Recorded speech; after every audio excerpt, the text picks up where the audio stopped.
morning and welcome to Southern Sports Network. I am Lindsay Settlemeyer. And I am Zach Smith, and we're here to fill you in on the latest Moccasin sports news. Even though the basketball season is over, there is some big news. Senior guard Dylan Travis was selected to play for the USA Division II men's basketball team's 2016 Brazil tour. He will travel to Rio de Janeiro and Sao Paulo. The tour will take place May 10th through May 19th. The Moccasin baseball team is on a roll. They swept Palm Beach Atlantic this weekend at home. And the Friday night game, PBA was first to score, but the Mocs struck back with an RBI double by Jason Sierra. The pitchers had an outstanding night, with Mitch McCarthy shutting out the Sailfish for 3 1/3 innings, and freshman Chase Pilato pitching a scoreless 9th inning. The Mocs won Friday night's game 14-5. The series continued on Sunday, and so did the Moccasins' winning streak. The Mocs slithered over PBA with a 10-2 win, improving their record 23-7. The 7th-ranked Mocs finished PBA off in the 9th as junior Kevin Fuller hit his second double of the game and scored on a single by sophomore Logan Browning. Florida Southern is scheduled to play on the road tonight in a single game against Flagler College in St. Augustine. The softball team took on conference rival Florida Tech in a 3-game series this past weekend.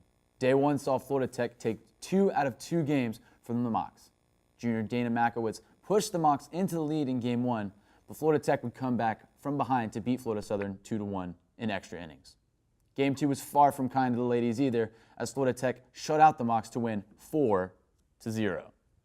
In the final game of the series, freshman Zira Flodman put the Mocs up 1-0 like the first game in the first inning with an RBI single, but Florida Tech would take home the win 8-2 after a 6-run second inning. The softball team will play a 3-game series against Nova Southeastern that starts on April 15th. The track team was in Gainesville this past weekend, competing in the 2016 Pepsi Florida Relays hosted by the University of Florida. Senior Jose Perez finished 5th among Division II runners in the 5,000-meter run with a time of 15:08. In women's golf, the Mocs finished 11 overall in their tournament this past week. After starting the second day off in the tournament in a 3-way tie for second place, junior Shannon McHugh won a 2-hole playoff that gave her the tournament title for the first time in her career. This is the second year in a row that a Florida Southern golfer has won the Argonaut Invitational, and it was McHugh's 3rd top 5 finish of the season.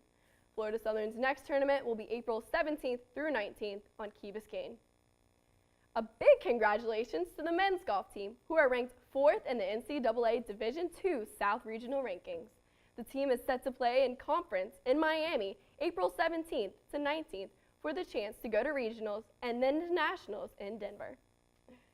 In women's tennis, Barry defeated Florida Southern 9-0 on Sunday. Barry took a 3-0 lead early in the day by winning all 3 double matches. Barry then continued their win streak by also sweeping the wins in singles. The Lady Mocs will face Florida Tech tomorrow at 3 p.m. And the men's team played this past weekend as well against defending national champion Barry, a little bit of a tough one, and Palm Beach Atlantic.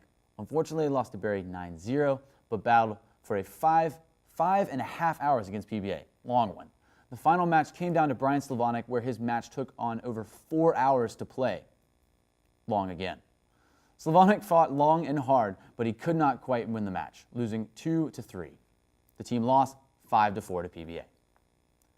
The men geared up again on Monday to face Florida Tech and sent them home disappointed. The Mocs won 8-1 over Florida Tech, securing their first win of the conference. This victory leaves our boys looking strong at 12-7 for the season so far. The women's lacrosse team had 2 games this past week, one against 3rd-ranked Lindenwood and the other their first conference game of the season against University of Tampa. In the first game, the Lady Mocs would battle with Lindenwood in a very close game. At the end of regulation, the 2 teams were locked at 9 goals each. Sophomore Meghan O'Brien took control and scored the goal in overtime. I feel really good. Our team worked so hard, so it felt really good to finish it for the whole team because we wanted it so bad, so it felt really good to finish it. O'Brien scored a career high of 5 goals and tallied 1 assist. She would then be named Offensive Player of the Week, along with senior Gabby Borowski, selected as Defensive Player of the Week for the 2nd week in a row. Borowski was also named the IWLCA Division II National Player of the Week. It's going to help us so much. We kind of had a vendetta against them from last year. They beat us in the NCAA tournament, and we just wanted this so bad, so it's just going to give us the motivation to keep going and make it all the way. The Lady Mocs then opened up conference play against Tampa, where the ladies dominated the field and won 18-7. Emily Santoli scored 5 goals, while Dani Bersinger tallied 4 assists. The Mocs' record is now 9-3. The Mocs continue their season when they travel to Maryland to play against Shepherd and Seton Hill this weekend.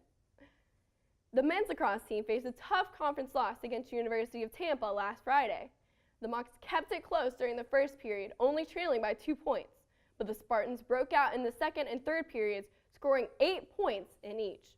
The 22-7 loss was the largest deficit in Florida Southern history.